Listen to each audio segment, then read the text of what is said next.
Salut et bienvenue sur Anakaland. Plus que quelques semaines à attendre, enfin avant que Alien Earth n'arrive sur Disney+.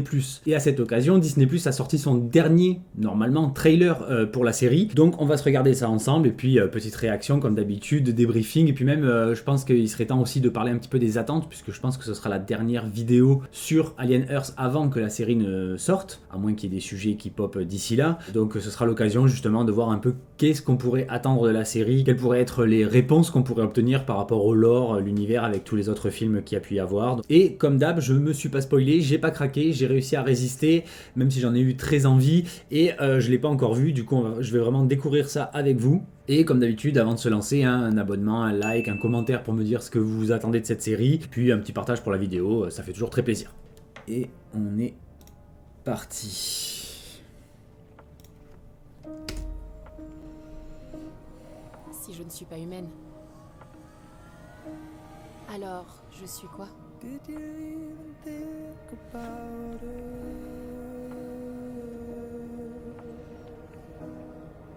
Was it blue skies from Earth? Did you see a green world from your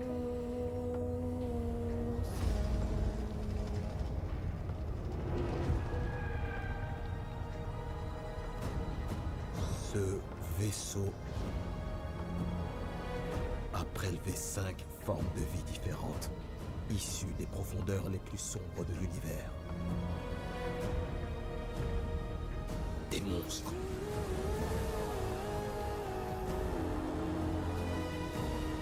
Si on ne les enferme pas,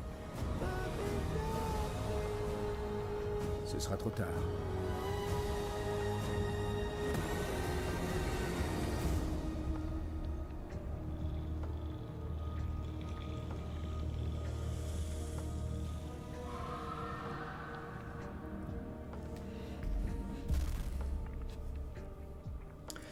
Bon, eh ben, comment dire que j'ai très hâte. Ça apporte un peu plus, on est un peu moins sur l'action, sur l'horreur que dans le premier trailer. Donc ça change un peu. Je me souviens plus au début, il y a eu déjà un élément intéressant là. Voilà, donc déjà c'est comme je disais la dernière fois, donc on a bien une petite fille qui se retrouve dans un corps d'adulte, donc ça on en reparlera, mais bail un peu bizarre, on sait jamais, même si je trouve la thématique, et que c'était au final c'est le bon moment pour l'aborder, la thématique des êtres artificiels, là on est dans le cas d'hybrides, donc ce sont des corps artificiels avec un esprit humain dedans, et on aura même apparemment des histoires de plusieurs factions avec donc ceux qui sont totalement artificiels, les humains, les hybrides, machin, tout ça. Ça, c'est une thématique qui est vachement intéressante depuis le début dans la saga, notamment sous la direction de Ridley Scott, avec donc H le premier, et puis même après David et tout ça, où on a vraiment cette notion de qu'est-ce qu'être vivant, qu'est-ce qu'être vivant quand on a une vie artificielle, est-ce qu'on est vivant même si on a conscience de soi, tout ça. Donc ça c'est une thématique que j'aime beaucoup et que je pense sera vraiment développée dans cette série, surtout de par le fait que voilà, elle va être quand même vraiment très très importante, donc FX. Donc là déjà on voit le vaisseau qui du coup a récupéré toute la cargaison, tout ça. Donc ça j'avoue j'ai très hâte de savoir, même si j'ai très peur que ça gâche un peu le lore à rajouter des bestioles dans tous les sens et tout. Mais je pense qu'elles seront pas forcément toutes du niveau de ce que peut être le xénomorphe, et même encore heureux. Mais je pense que chacune, elles apporteront un petit quelque chose à l'histoire, ou en tout cas j'espère que ce sera cohérent, et que ce sera pas juste un gloubi-boulga de trucs monstrueux, de scénaristes un peu bourrés, ou je sais pas. Enfin voilà, il faut espérer que ça ait quand même du sens, et que ce soit pas non plus trop bordélique. Donc l'accident, bon lui, ok. Voilà, donc là... Ouais, donc c'était un mort. Enfin, voilà, c'est pas le vaisseau à proprement parler, mais on s'est compris. Et donc le crash sur Prodigy City qui a l'air gigantesque, donc ça pourrait en tout cas être un terrain de jeu assez hallucinant pour faire la chasse aux monstres, à moins que très probablement ce sera plutôt enfermé dans une base, dans un immeuble, dans un truc. Sinon l'échelle risque d'être trop hallucinante, mais pourquoi pas pour des saisons ultérieures, donc voilà. L'actrice, je trouve qu'elle a l'air vraiment pas mal. Le peu qu'on en a vu pour l'instant dans les trailers, je pense qu'elle risque d'être vraiment sympa. Là, on voit donc, ça c'est cool aussi, un petit peu tout ce qui est échelle de pouvoir et tout ça, puisqu'on sait, encore une fois, qu'on va avoir un peu tout ce qui est conflit politique, économique, même avec la Wayland. Du coup, j'ai pas fait attention, j'ai pas vérifié sur le casting. Est-ce que ça, ce serait pas peut-être justement Monsieur Wayland à l'époque, quoique il est quand même un peu jeune, peut-être un... Ouais. Donc là, le mouton, ils insistent beaucoup dessus, alors que je sens que ça va être une scène qui va durer 30 secondes dans la série. Un peu d'extérieur aussi, nature, ça c'est cool. De l'espace, lui, il a l'air vraiment top aussi. Non, franchement, ça donne très envie, puis surtout, c'est propre. On est sur voilà, une image qui est quand même léchée, avec des plans bon, assez classiques parfois, mais on sent qu'il y a quand même une recherche par moment aussi, quand ça veut raconter quelque chose, donc franchement, pourquoi pas. Puis c'est propre, et puis là, ce petit truc à la fin, très un peu mystérieux. Puis il a l'air petit, je sais pas, ou alors c'est la perspective, mais il a l'air vraiment d'avoir une tête plus grosse que le reste de son corps, ou alors c'est qu'il est juste un peu rabougri sur lui-même. Mais dans tous les cas, je trouve que ça, en tout cas, ça a l'air très très prometteur. J'avoue que je m'attendais à un peu plus peut-être sur un tout dernier trailer. Je m'attendais peut-être à ce qui est un poil plus de révélation, mais en même temps, est-ce qu'on a vraiment envie d'être spoilé par les trailers? Je pense pas. Mais très très hypé. Là, on n'a pas vu, à part le tout dernier plan, justement, le xénomorphe, alors qu'il y avait eu vachement plus d'insistance, que ce soit sur les créatures, sur les 5 spécimens, comme ils disent, dans le trailer précédent, la bande-annonce précédente. Donc pourquoi pas, là ils ont accentué un peu plus sur ce qui va être l'intrigue, avec vraiment plutôt les personnages humains ou humanoïdes. D'ailleurs, je sais pas trop comment va être organisée la ville. Il faudrait pas qu'il y ait non plus que des artificiels ou que des hybrides. Il faudrait vraiment qu'il y ait un peu de tout, qu'on voit justement ces luttes entre voilà, j'en sais rien, toi t'es hybride, toi t'es humain, toi t'es artificiel, quelle vie a le plus de valeur, etc. etc. La ville est vraiment gigantesque. Bon, on se doute que ces 3 immeubles, ils insistent vraiment beaucoup dessus. Ça va être probablement là que tout va se passer.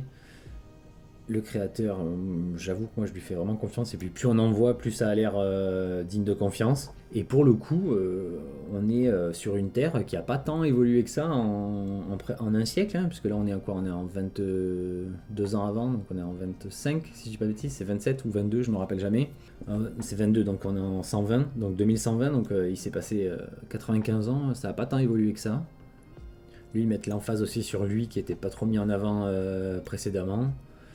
Lui, j'en avais déjà parlé précédemment, donc là on a notre espèce de fleur qui a l'air très très poisseuse et visqueuse, et qui promet elle aussi des trucs bien dégueulasses, je sens. Elle me fait penser, décidément, je sais plus si j'en ai parlé, mais là, dans cette scène-là, surtout, on dirait vraiment l'espèce de vulve géante là qu'on a eu dans Alien Romulus un peu. Ok, donc ça, on avait eu cette scène, déjà on l'avait eu avec le crash, donc voilà. Les nouvelles affiches sont trop belles aussi, je sais pas si... d'ailleurs je crois que j'en ai mis une dans la miniature, mais elles sont vraiment super jolies, j'aime beaucoup les designs qui sont utilisés pour cette série. Donc voilà, après pas grand chose de plus. Bon là, lui il a l'air emprisonné, elle a l'air en tout cas en position dominante. Ok, oui, ça j'imagine qu'elle va aussi avoir des petits soucis peut-être psychologiques du fait d'être la première humaine dans un corps de robot, donc peut-être qu'il va se passer des dingueries. Et lui, qui, je sens, va aussi nous donner un peu de pulsation, de palpitation. Et j'espère qu'on va quand même avoir un peu peur dans cette série, et pas juste avoir du lore et des intrigues humaines, mais qu'on va quand même aussi un peu avoir du vrai alien, de la vraie horreur, quoi, dans ce sens-là. Et donc, très rapidement, pour terminer la vidéo, qu'est-ce que j'attends, ou qu'est-ce qu'on pourrait attendre, je pense, de cette série, au-delà de tout ce dont j'ai déjà parlé, évidemment, hein, avec donc tout ce qui est les trucs politiques par rapport à la Wayland. On va évidemment, ça c'est un des trucs que je pense qui sera le plus évident à donner comme réponse, et il faudrait pas non plus qu'ils en fassent trop et que ça casse un peu le mythe, mais on va évidemment comprendre là comment la Weyland-Yutani a découvert l'existence des xénomorphes. Donc ça c'est cool, il faut espérer que ce soit pas non plus soit trop facile d'un côté, soit au contraire trop alambiqué de la façon dont ils vont pas réussir à avoir le spécimen, puisqu'au final c'est ça leur objectif. Et surtout on risque de voir, il y a des chances, ou en tout cas je pense que ce serait idiot de pas le faire, parce que tout le monde s'y attend à ce que ça y soit, de voir forcément peut-être à la fin de la première saison Monsieur Weyland qui enverrait ou qui donnerait l'ordre d'envoyer un ordre au Nostromo, peut-être au vaisseau le plus proche de ce point dans l'espace, de cette planète. Quel est notre vaisseau sous contrat le plus proche, et boum, le Nostromo, du coup on envoie le message, et c'est l'artificiel qui du coup fera le sale boulot, quoi. Ou alors, est-ce que vraiment, on verra le Nostromo peut-être sur le quai, prêt à partir 2 ans avant la fin de sa mission, et on va les voir partir, et là, ils donneront la mission. Mais comme c'est un message dans la chambre des coms et tout, je vois pas pourquoi ce serait un message si ça a été donné avant le départ. Et puis en même temps, ce serait un peu trop fanservice pour le coup si on les voyait vraiment partir, surtout qu'on n'a pas l'impression qu'ils viennent forcément de la Terre, enfin, ils en parlent pas forcément plus que ça. Puis là, on a l'air d'avoir quand même une Terre encore un peu sympa, alors qu'eux, ils ont vraiment l'air de mecs qui vivent dans l'espace un peu tout le temps, peut-être sur d'autres planètes, sur des stations, peut-être dans leur vaisseau à l'année. Donc voilà, donc ça, je pense que oui, vraiment, on va avoir le coup du message pour le Nostromo, c'est presque évident. Mais là aussi, où il pourrait profiter de cette série pour un peu clôturer certains arcs narratifs, parce que c'est vrai que tout ce qui touche à Ripley, tout ce qui, même avec sa fille par rapport aux jeux vidéo, mais là, ça, je pense qu'ils vont y répondre dans Isolation 2, qui a enfin été annoncé. Mais voilà, ils ont lancé même avec Prometheus, Covenant, qui du coup n'aura pas de finalité, même s'il y a de fortes chances aussi que là le lien soit fait, comme je parlais dans la première vidéo, je crois, sur Alien Earth. De toute façon, je vous mets toutes les vidéos là en fiche, vous avez toute la playlist, vous pourrez aller voir ce qui vous plaira. Et donc je pense que oui, il y aura forcément un lien qui sera fait avec David, avec le message qu'il a lancé à bord du Covenant, même le message qu'il avait fait même avant, pourquoi pas, avec qu'on avait entendu dans je sais plus quel, je crois que c'était dans un trailer ou même dans le court-métrage, on entend qu'il y a entre les deux films, on avait le message de David. Donc je pense qu'il y aura forcément ce lien qui sera fait, mais est-ce que le lien sera fait vraiment avec le fait que les xénomorphes viennent un endroit que David aurait visité et que c'est lui qui les aurait fait venir vraiment, ou est-ce que c'est juste, il leur en a parlé dans le message, il leur a donné des coordonnées, ils y sont allés et voilà. Donc ça, je suis assez curieux de savoir ce que ça va donner. Mais donc, au-delà de ça, je pense que la série va aussi pouvoir se permettre de clôturer certains pans du lore et de l'histoire, de l'intrigue, notamment tout ce qui touche à la Weyland et tout, puisque les films ont l'air de s'en éloigner depuis Romulus, enfin en tout cas après Romulus en tout cas, ce qui serait, je pense, personnellement pour le mieux, parce que la Weyland on commence à en avoir soupé, et puis surtout là on va avoir une série qui est quasiment centrée là-dessus, notamment sur Terre et tout, donc on va avoir notre dose d'infos par rapport à la Weyland, par rapport à tout ça. Du coup, les prochains films ont de fortes chances de se passer en dehors de l'influence de la Weyland. Et donc là, ce serait l'occasion peut-être de clôturer enfin tout ce qui touche justement à la Weyland, aux employés, au fonctionnement de l'entreprise, aux êtres artificiels et tout ça aussi. Même si la thématique risque d'être réutilisée si Andy est toujours présent dans Romulus 2, si c'est toujours vraiment les deux mêmes personnages principaux, ce qui apparemment serait le cas, d'après les rumeurs que j'ai lues je ne sais plus où. Donc à voir. Mais ce serait justement voilà, l'occasion un peu de fermer tout ça. Même j'ai eu un commentaire aussi qui me disait, et c'est vraiment pas une si mauvaise idée, ce serait que la série fasse le lien avec la fin de Alien 4, bon, qui se passe quand même plusieurs siècles après, mais dans lequel la Terre est détruite. Donc est-ce que dans la série, on va avoir déjà les prémices de cette Terre qui est en train de se détruire, ou est-ce qu'elle va être détruite parce qu'il va se passer des choses? Est-ce que c'est tout simplement qu'ils vont perdre le contrôle et que les xénomorphes vont se répandre dans la ville, sur la planète, etc. Même si justement, là encore une fois, le fait que ce soit un mix entre humain et être artificiel, ça va aussi permettre une certaine régulation tout en pouvant permettre de dézinguer des personnages par paquet de 12, puisque si ce sont des androïdes, les xénomorphes ne peuvent pas se reproduire en eux et tout ça, donc ça va éviter d'avoir très vite 1 milliard de xénomorphes, tout ça, mais en même temps on pourra quand même voir des gens se faire buter par les xénomorphes et les autres créatures, tout ça, sans forcément risquer des contaminations et surcontaminations, et peut-être au final que c'est ça qui expliquera le fait que ils vont réussir à canaliser le truc, c'est qu'au final les victimes des xénomorphes, même les gens qui vont les affronter et tout, ne sont pas des potentiels incubateurs. Donc ça va peut-être jouer en leur faveur à ce niveau-là, parce que c'est vrai que même dans le tout premier Alien par exemple, tu mets un équipage d'êtres artificiels et il se passe rien. Même le facehugger il fait rien, donc ils ont perdu direct. Première manche, ils ont perdu. Sauf peut-être Jones, le chat. S'il était toujours là, il aurait servi il y aurait eu un petit xénomorphe chat comme dans le troisième, mais en petit modèle, donc pourquoi pas. Mais du coup, encore une fois, ça ramène à la question de est-ce qu'on va voir le Nostromo partir? Ben non, parce que si ils ont ne serait-ce que quelques infos par rapport au fonctionnement, au cycle de reproduction et tout du xénomorphe, effectivement, t'envoies qu'un vaisseau rempli d'androïdes pour récupérer les échantillons, les xénomorphes, les facehuggers et compagnie. Donc clairement, je pense qu'on va se diriger vers ça. Et aussi, autre lien qu'on pourrait faire par rapport à la franchise au sens très large, même si c'est pas une franchise que j'apprécie ultra particulièrement, je crois que j'en ai déjà parlé, mais elle est canon à l'univers, ou en tout cas pas forcément tous les films, mais certains le sont, à l'univers d'Alien, c'est les Predators. Et effectivement, est-ce que la série pourrait pas aussi se permettre d'introduire officiellement les Predators dans l'Alienverse, puisque on sait que c'est censé se passer dans le même univers, en tout cas c'est le cas, puisque notamment dans la BD, ça a été fait depuis 89. Donc la toute première fois qu'il y a eu Alien vs Predator en comics, c'était en 89, bien avant les films, puisque le tout premier date de 2002. Donc voilà, et donc à cette occasion, comme en plus là, la série arrive bientôt, j'ai eu envie de me les refaire, et au final j'ai eu très envie de vous faire une série de vidéos, non pas une vidéo, mais une série de vidéos sur toute la saga Predator, Alien vs Predator, tout ça, tous les films Predator, en gros jusqu'à après. Et j'ai décidé de faire ça en une série de 4 vidéos, donc les 4 phases, ce que j'appelle les 4 phases de la saga Predator, puisque les films sortent à chaque fois assez proches par paire de 2. Donc je vais faire ça plus ou moins découpé comme ça, et ça permettra de sortir une vidéo sur Predator par mois jusqu'à la sortie de Predator Badlands qui sort début novembre. Donc comme ça permettra de faire un petit fil rouge sur la chaîne jusqu'à la sortie de Predator. Donc si vous aimez Predator, abonnez-vous. Si vous aimez Alien, abonnez-vous aussi, puisqu'on va parler d'Alien Earth, et puis Predator dans tous les cas est quand même très lié, surtout pour la deuxième vidéo du coup qui sera celle sur Alien vs Predator, qui sortira pendant la diffusion de la série, donc vous ne devriez pas la manquer, mais abonnez-vous quand même, ça fait toujours très plaisir, puis ça aidera pour le référencement encore une fois de cette vidéo et des prochaines. Et donc ce que permettrait la série, c'est de créer officiellement un lien, peut-être que la catastrophe qui sera provoquée sur la Terre, là, à Prodigy City, à cause des expériences, à cause des autres spécimens, ou tout simplement à cause des xénomorphes, est-ce que ça va peut-être faire venir à un moment donné des Predators? Est-ce que ils vont tout simplement trouver une technologie en lien avec les Predators? Est-ce que potentiellement, peut-être pas, j'imagine qu'ils vont peut-être pas faire ça à la première saison parce que ce serait vraiment too much en termes de fanservice et compagnie,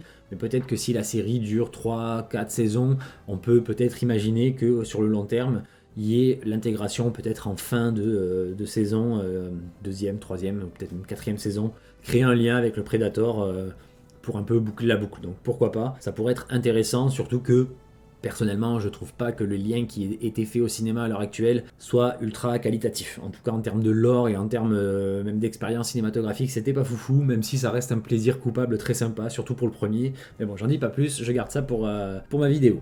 Et donc vidéo dont la première qui sortira normalement dimanche prochain à 18h, sauf s'il y a une autre heure qui vous plaît, balancez vos suggestions dans les commentaires, on verra si vous arrivez à être convaincant. Mais normalement dimanche prochain à 18h, première vidéo donc sur la saga Predator. Et ce sera un cultissime à peu près pour ceux qui ont déjà vu les autres cultissimes, et au cas où je vous ai mis la playlist ici, si jamais ça peut vous intéresser. Et donc voilà, je pense avoir fait à peu près le tour. Dites-moi évidemment ce que vous attendez de cette série, ce que vous avez tiré de ce trailer qui est très sympa. Je pense que je me le reverrai aussi, ou peut-être pas en fait. Je vous avoue, en vrai, j'aime pas trop regarder les trailers, surtout pour les séries. Ils ont tendance à toujours très...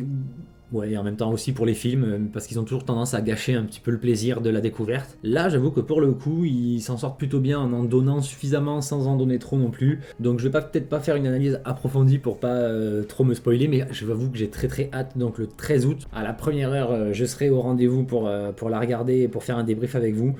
Je sais pas encore, j'avoue que pour ça pourrait être sympa de faire une réaction...